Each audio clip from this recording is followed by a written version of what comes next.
الحمد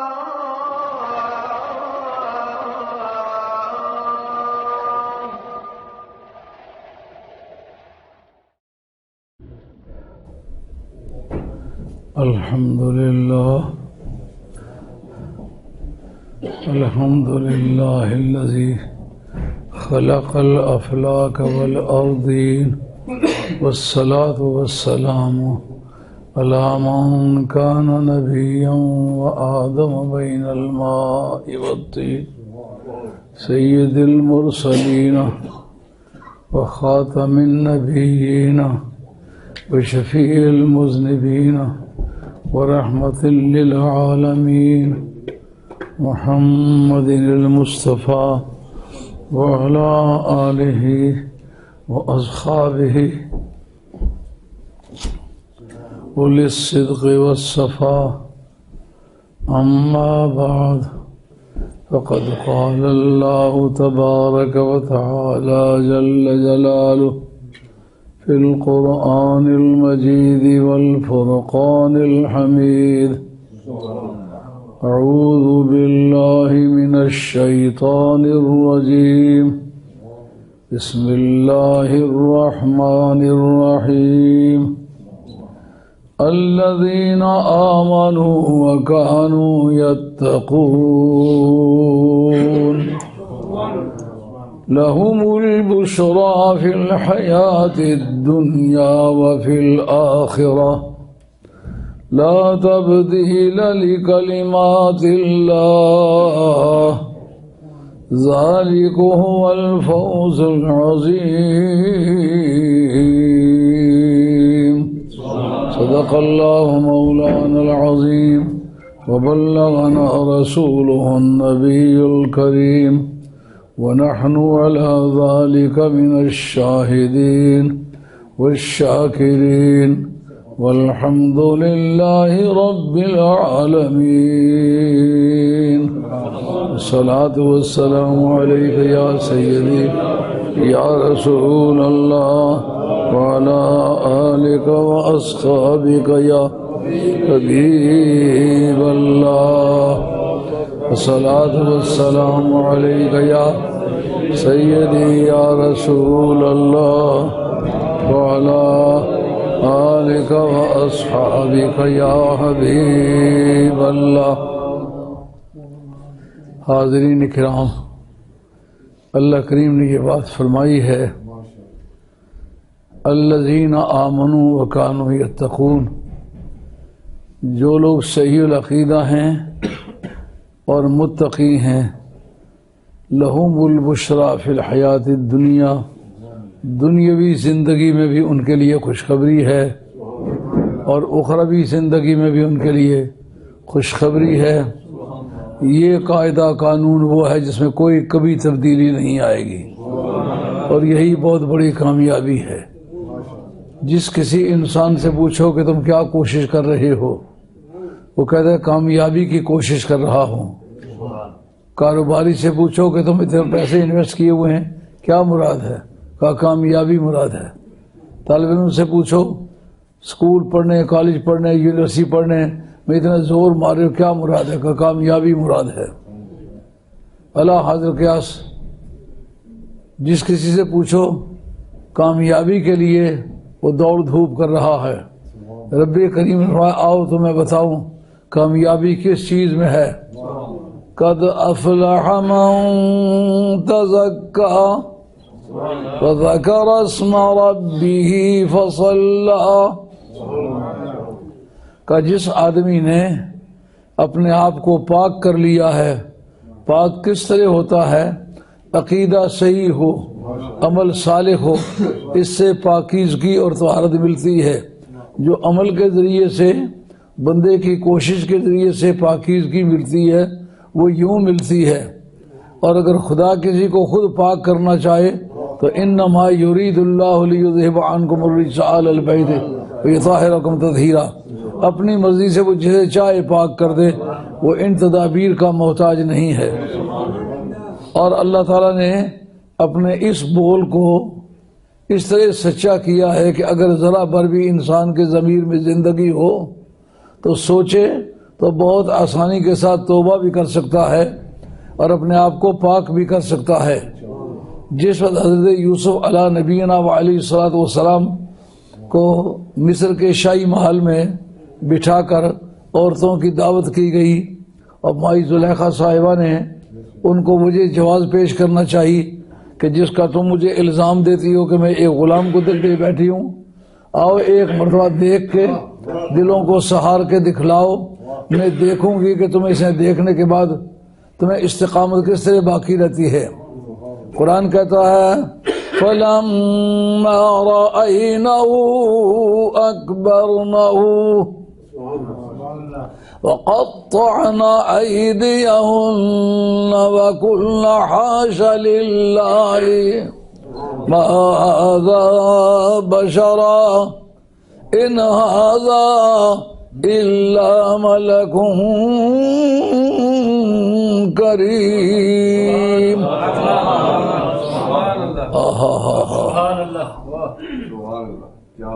جب زنان مصر نے آپ کو دیکھا آنکھوں میں چکا چوند کی کیفیت پیدا ہونے لگی، اکبرنہ آپ کی بڑائی بیان کرنے لگی، وقطعنا ایدیہم اسی حالت میں انہوں نے اپنے ہاتھ کاٹ ڈالے۔ یارو کانٹا چبھے تو عورت کی ہائے کو کوئی نہ روک سکے، اپنے ہاتھ سے وہ اپنے بدن کو کاٹے اسے پتہ نہ چلے، کیا وجہ ہے؟ کہا حضرت یوسف علیہ السلام کے جمال جہاں آرا میں یہ جاذبیت تھی کہ عورتیں اپنی جسمانی اذیت سے بے خبر ہو گئیں۔ تو حضرت حیدر کرار فرماتے ہیں جب مومن پر موت کا وقت آتا ہے، طبقات ابن سعد کے اندر یہ حدیث موجود ہے، تو سرکاری دو عالم علیہ السلام کی زیارت ہوتی ہے، یا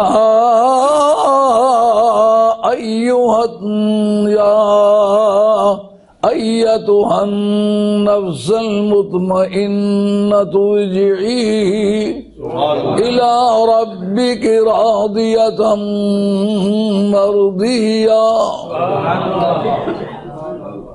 حضور کی زبان مبارک سے یہ کلمات نکلتے ہیں، یا ایتھا النفس المطمئنۃ ارجعی، اے نفس مطمئنہ تو راضی برضا ہو کر اپنے پروردگار کی بارگاہ میں آ جا۔ اب یہ وہ موقع ہے جو مسئلہ حل ہوتا ہے کہ جناب یوسف علیہ السلام کو دیکھ کے زنان مصر نے ہاتھ جو کاٹے پتہ کیوں نہ چلا، حسن کی جاذبیت نے جسمانی اذیت سے بے خبر کر دیا۔ مومن جب مر رہا ہوتا ہے تو اس سرکار کا دیدار ہوتا ہے، سرکار کا دیدار ہونے پر مومن کو کیوں پتا چلے کہ میں ہی مر رہا ہوں؟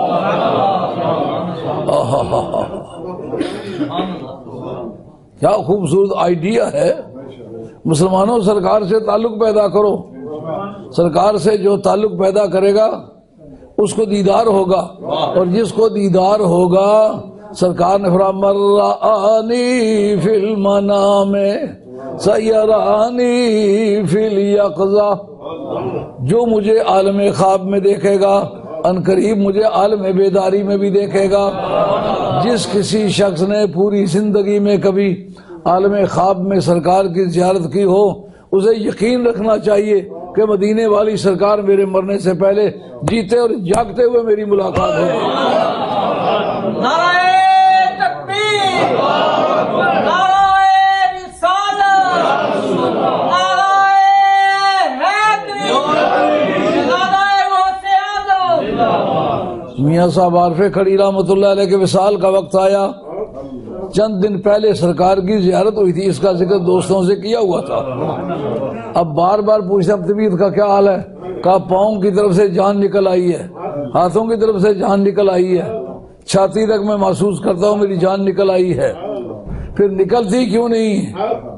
کہ دم دم جان لباں پر آئی، چھوڑ حویلی تندی، دم دم جان لباں پر آئی، چھوڑ حویلی تندی، کلی اڑی کے مت کی تم آوے، ٹھنڈی واسا جلدی. جس وقت جناب زلیخا نے دیکھا کہ انہوں نے اپنے ہاتھ کاٹ ڈالے تو آپ ان کو مخاطب کر کے کہتی ہیں فَذَلِكُمْ الَّذِي لُمْتُنَّنِي فِيهِ. یہ وہی مرد خدا ہے جس کے سلسلے میں تم مجھے ملامت کرتی ہو. میں نے ہاتھ تو نہیں کاٹے، خیریت سے ہوں، لیکن تم نے ایک جھلک پائی ہے تو سنبھل ہی نہیں سکی ہو، ہاتھ کاٹ ڈالے ہیں. اب ان کو بطور وکیل کے جناب یوسف علیہ السلام کے بعد بھیجا کہ اس کو کہو میری بات مان جائے، اور اگر نہیں مانتا تو یہ بتا دو کہ تمہیں جیل میں جانا ہوگا. جا کے وہ اپنے ڈورے ڈالنے لگی. ہر ایک عورت نے اپنا حسن دکھا کر اپنی طرف مائل کرنے کی ٹرائی کی، لیکن ساتھ یہ بشارت بتا لی کہ اگر تم بات نہیں مانو گے تو جیل میں جانا پڑے گا. اس جگہ قد افلح من تزکا کا مفہوم واضح ہوتا ہے. آپ نے فرمایا قال رب السجن احب الی مما یدعوننی الیہ. مولا کریم جس طرح یہ مجھے بلا رہی ہیں اس کے مقابلے میں تو جیل میں جانا مجھے قبول ہے. مجھے ان کی بات قبول نہیں، کیونکہ تیری رضا اس میں ہے کہ میں ثابت قدم رہوں. قد افلح من تزکا وذکر اسم ربہ فصلی بل تؤثرون الحیاۃ الدنیا والآخرۃ خیر وابقی. یہ کہانیوں کی کتاب نہیں ہے، یہ پند و نصیحت کی کتاب ہے. یہ ہدایت اور رہنمائی اور منزل مقصود کی نشاندہی کرنے والی کتاب ہے. اس لیے یہ سمجھو یہ آپ کے لیے بھی سبق ہے، میرے لیے بھی سبق ہے. جب ایسا کوئی دو راہ آ جائے جس میں حق اور باطل کی تمیز کرنی پڑے، نفع اور نقصان کی بحث ہو اور ایک طرف رضائے الہی ہو، تو نقصان کو قبول کر لینا مگر رضائے الہی کو نظر انداز نہ کرنا، اس کا یہ نتیجہ ہے. اب حضرت یوسف علیہ السلام نے اپنی نگاہ انتخاب سے کیا منتخب کیا کہ اس وقت جیل میں جاؤں تو میں خوش ہوں، لیکن جو بات یہ کہہ رہی ہیں، اب جس آدمی کو دنیا کی سب سے زیادہ خوبصورت عورت بھی مل رہی ہو، بادشاہانہ شان بھی مل رہی ہو، شاہانہ سہولتیں بھی مل رہی ہوں، وہ اس کے مقابلے میں جیل کے کیڑے مکوڑے وہ پسند کر لے، تو پھر اس کا مطلب یہ رضائے الہی اس کے نزدیک اتنی مقدم چیز ہے کہ وہ انگاروں میں بچ جانے کو قبول کرتا ہے، مگر وہ لال ہزاروں اور بہاروں کو تھوکتا ہے، اس لیے کہ وہ اس کے اللہ تعالیٰ کی رضا کے خلاف ہے. اب قرآن مجید کا وہ ارشاد واضح ہونے والا ہے کہ اگر تم میری رضا کے لیے جیل کو قبول کرے تو جیل سے نکلنے والا قدم پہلا ہی قدم تخت شاہی پر نہ چلا جائے، مجھے بھی خدا نہ کہیو. یہ بڑی 11ویں شیف کے ایام ہیں، اس میں مناسب یہ ہوگا کہ اولیاء اللہ کی کرامات کو کثرت سے بیان کیا جائے، لیکن اس کرامات کا آغاز اسی طرح ہوتا ہے رضائے الہی کو مقصود زندگی بنا لے. الذین آمنوا وَكَانُوا يَتَّقُونَ.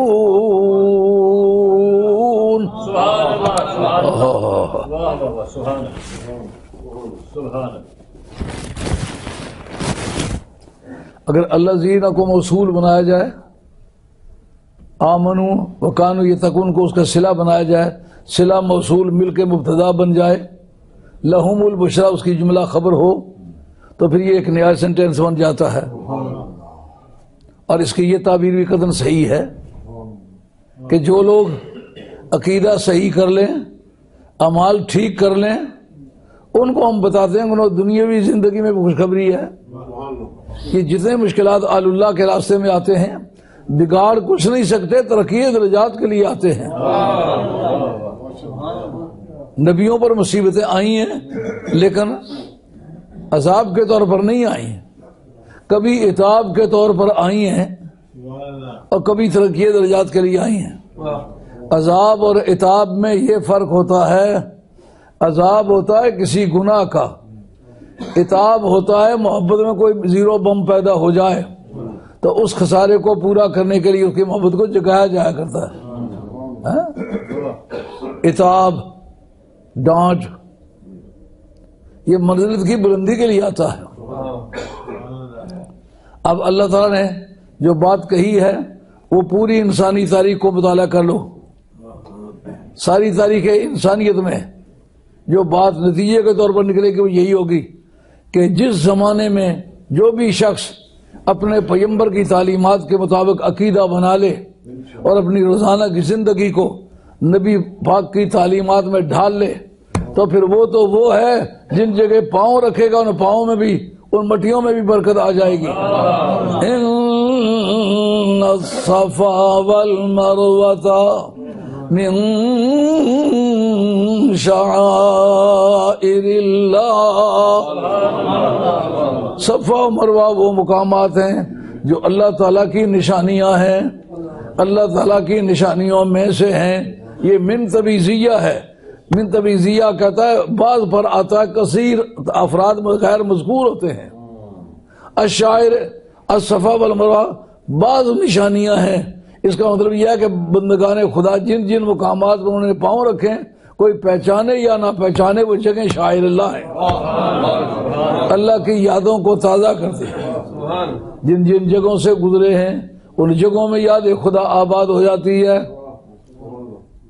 امام راضی نے بڑا خوبصورت اس موقع پر لکھا، کہا کہ اس کا کیا ربط بنتا ہے سابقہ سے، سیاق و سباق کیا بنتا ہے.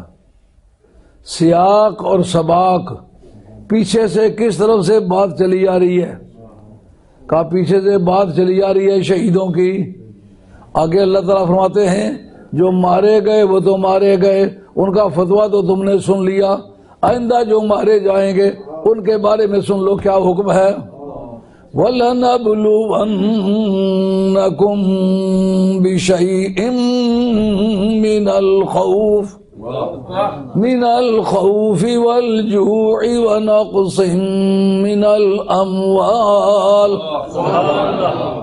وبشر الصابرين الذين إذا أصابتهم مصيبة قالوا إنا لله وَإِنَّا إِلَيْهِ رَاجِعُونَ. ہم تمہیں چھوٹے موٹے جانی مالی ہر طرح کے نقصانات سے آزمائیں گے، لیکن جو اس آزمائش میں پورا اترتا ہے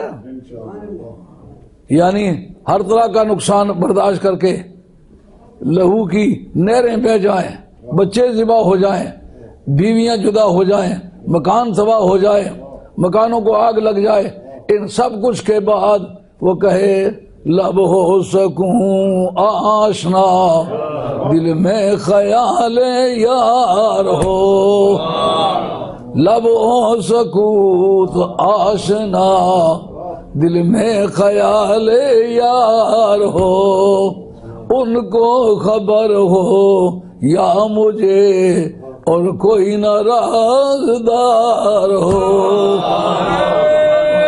تکبیر، نعرہ رسالت، نعرہ حیدری، نعرہ غوثیہ، شہزادہ مولا مرتضی. کہا کہ زندگی کے آخری لمحوں میں بھی اگر کوئی اور سہارا ملے اس کو قبول نہیں کرتے. نہ پکڑے دامن الیاس گردہ بے بلا میں ہم کہ بدتر ڈوب کر مرنے سے ہے جینا سہارے کا.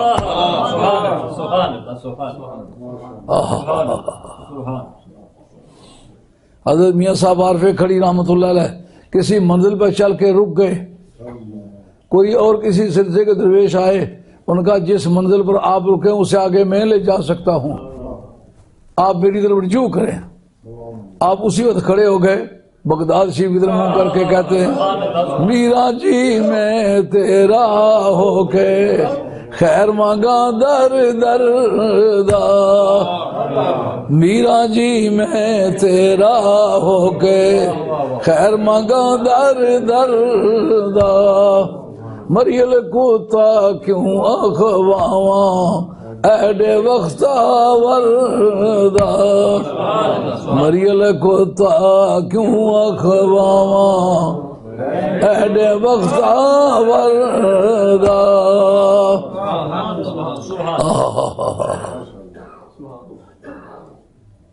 سبحان اللہ.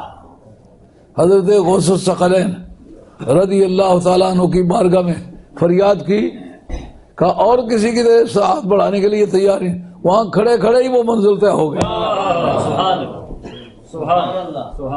تو عرض کرنا یہ مقصود ہے کہ جناب امام فخر الدین رازی نے ذکر کیا کہ رب نے کہا جانی مالی نقصانات پر تمہیں آزمائیں گے، لیکن اس آزمائش میں اگر چل کے تمہارا آخری جملہ یہ ہوا کہ انا للہ و انا الیہ راجعون، میں اس دھندے میں کیوں پڑھوں، میں نے کسی کو مانا ہوا نہیں ہے. تو چارہ باشی بفکر مبتلا، تو چارہ باشی بفکر مبتلا، کار سازے ماں بفکر کار ماں. میں کیوں مصیبتوں میں مبتلا ہوتا پھروں، میں نے کسی کے ہاتھ میں ہاتھ نہیں دیا ہوا. تو چرا باشی بفکر مبتلا، کار سازے ماں بفکر کار ماں. جب ملا نہیں ہے بیٹھ گئے تو بھی کیا لگا ایڑا نال، تو اپنا کام کر. ہے نا مزے کی بات. رب کریم فرماتے جب اس ترازو کا پورا تل گیا ہم کیا کریں گے. تم تو کہتے ہیں وہ بندے مر گئے جو میرے راستے میں چلے، لڑے، زخمی ہوئے، کٹے، مرے، جلا دیے گئے، وہ مر گئے، ان کی بیوی بیوہ ہو گئی ہے اور نکاح ثانی کر لیا ہے، بچے یتیم ہو گئے، جائیداد بانٹ لی گئی ہے، جنازہ پڑھ لیا گیا ہے، قبر تیار کر دی گئی ہے. کہا مجھ سے پوچھو میرے ریکارڈ میں کون زندہ ہے کون مردہ ہے. تم تو ان بندگان خدا کو مردہ کہتے ہو جو میرے راستے میں جیے، کٹے اور مرے. میں ان گزرگاہوں کو مردہ نہیں کہتا جن راستوں سے وہ گزر گئے. نبی کریم علیہ السلام کا ارشاد ہے اللہ کے پیارے بندوں کی نشانیاں کیا ہیں، کہ جن راستوں سے گزر جائیں ان راستوں سے گزرتے ہوئے بھی یاد خدا تازہ ہو. سرکار کا ایک اور فرمان ہے من ذکرکم باللہ رؤیتہ، جن کے دیکھنے سے رب یاد آئے. ایک یہودیہ نے سنا کہ حضرت نبی کریم علیہ السلام بے حد خوبصورت تھے. وہ کہنے لگی پھر کتنی انسانیت بیوقوف ہے کہ جنہوں نے انہیں دیکھا تو بھی کلمہ نہیں پڑھا. اس بیان میں مبالغہ معلوم ہوتا ہے، ان حد سے بڑھا کر بیان کرتے واقعہ یہ نہیں ہے. کسی نے کہا آؤ تمہیں امام احمد بن حنبل کے پاس لے چلیں. جب انہیں لے گئی دیکھتے ہی کلمہ پڑھ لیا.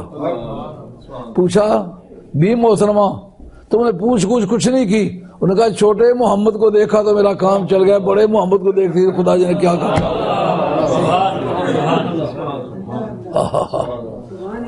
اس کے بعد وہ عورت مجوبہ ہو گئی. جنا ہک کٹ پر کے پیتا وعدت دے مد لالو، علم کلام نہ یاد رہو نے گزرے کال مکالو، علم کلام نہ یاد رہو نے گزرے کال مکالو. بخاری شریف کے اندر حدیث ہے، باب فضل الفقراء کے اندر حدیث آتی ہے رب اشعثا اغبرا مدفوع بالابواب لو اقسم علی اللہ لابرہ او کما قال علیہ الصلوۃ والسلام.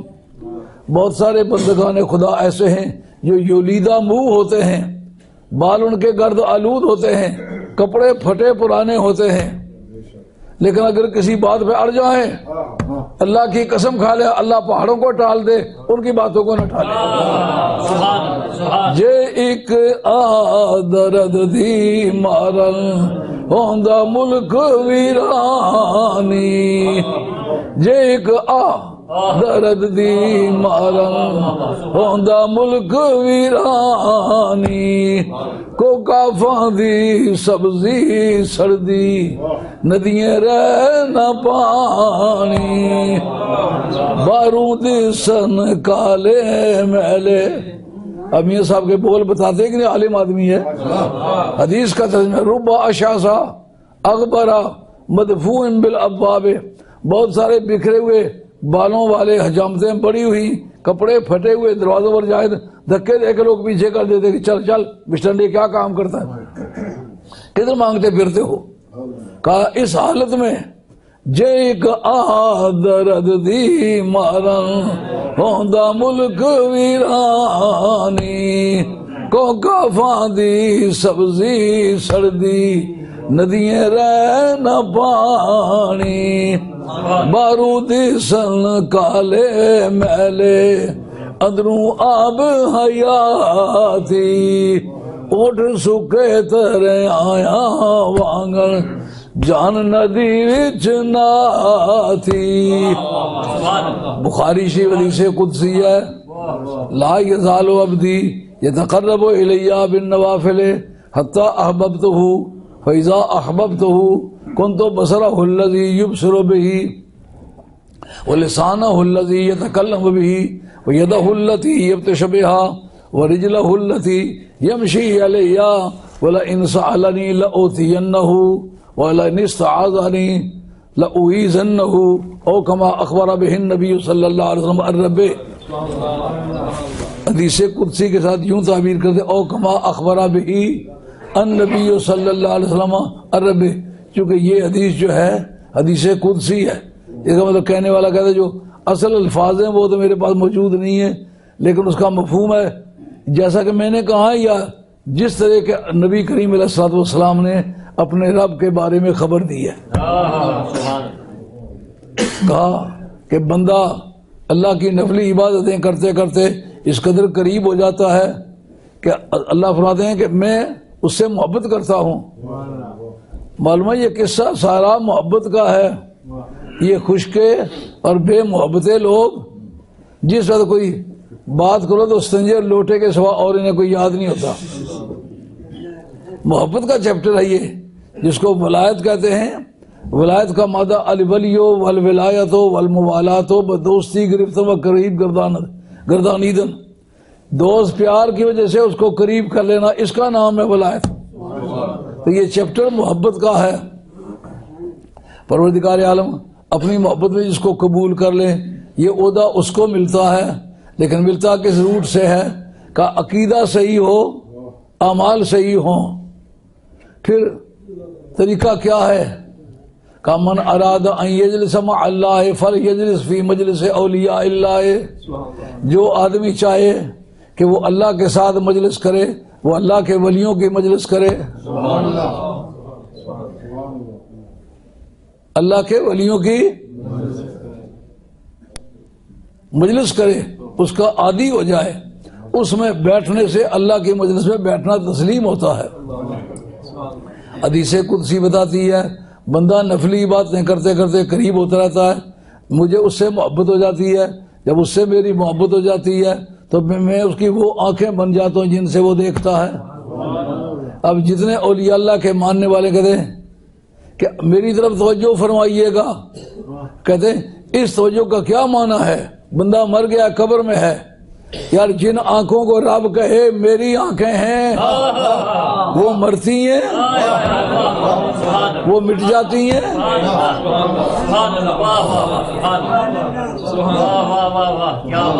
گر تو سنگے خارا مر مر بوی چوں بصاحب دل رسی گوہر شوی. میں اس کی وہ زبان بن جاتا ہوں جس سے وہ باتیں کرتا ہے، میں اس کے وہ ہاتھ بن جاتا ہوں. دستگیر دستگیر لوگ کہتے ہیں یا دستگیر اے ہاتھ پکڑنے والے مددگار، یا غوث یا غوث اے مددگار اے مددگار. لوگ کہتے ہیں اس سے مدد مانگتے ہیں جو قبر میں ہے. اب اگر حدیث یہ کہے اس کے وہ ہاتھ میں بن جاتا ہوں جن ہاتھوں سے وہ پکڑتا ہے، اب بتاؤ وہ ہاتھ مٹی میں ملیں گے؟ ان ہاتھوں کے لیے دور اور قریب کا فاصلہ ہے؟ قطرہ بنج پہ یا دریا میں پھر او کون کہاوے، جس سے اپنا آپ بن جاوے آپ وہ بن جاوے، جس سے اپنا آپ بن جاوے آپ وہ بن جاوے۔ بعض لوگوں نے اس شعر پر حلول کے عقیدے کا اعتراض کیا۔ وہ ایک مولوی صاحب تھے، مر گئے، اللہ انہیں جنت نصیب کرے، میرے ساتھ ان کی گفتگو ہوئی تھی، تو وہ انہوں نے اس بات کو بھی بطور اعتراض کے پیش کیا تھا کہ انہوں نے حلول کا عقیدہ پیش کیا، انگریزی میں اس کو کہتے انکارینیشن، یعنی اللہ اس طرح آ کے بندے میں مل گیا ہے جس طرح کے شکر یا چینی دودھ میں مل جاتی ہے، دودھ اور شکر میں تمیز نہیں جاتی، دودھ اور شکر ایک ہی ہو جاتے ہیں، اس طرح اللہ تعالیٰ جو ہے وہ ڈھل کر بندے میں آ گیا ہے، اب بندہ اور خدا ایک ہو گئے، اس کا نام ہے انکارینیشن۔ یہ شریعت میں حرام ہے، یہ عقیدہ شرکیہ ہے۔ اس جگہ بھی جو آپ نے فرمایا قطرہ بنج پہ یا دریا میں پھر وہ کون کہاوے، وہ جس سے اپنا آپ بجاوے آپ وہ بن جاوے، یہ عقیدہ ہے متصف بصفات اللہ ہونے کا، متخلق باخلاق اللہ ہونے کا۔ جیسا کہ لوہے کو آگ میں رکھ دیا جائے، لوہا اپنی ذات میں لوہا رہتا ہے لیکن صفت ساری آگ والی اس میں آ جاتی ہے۔ چوروا باشد ان اللہ از درخت کہروا نبود جگوید نیک بخت۔ آئیے ہمارا دل بس کرنے کے نیچے آ گیا۔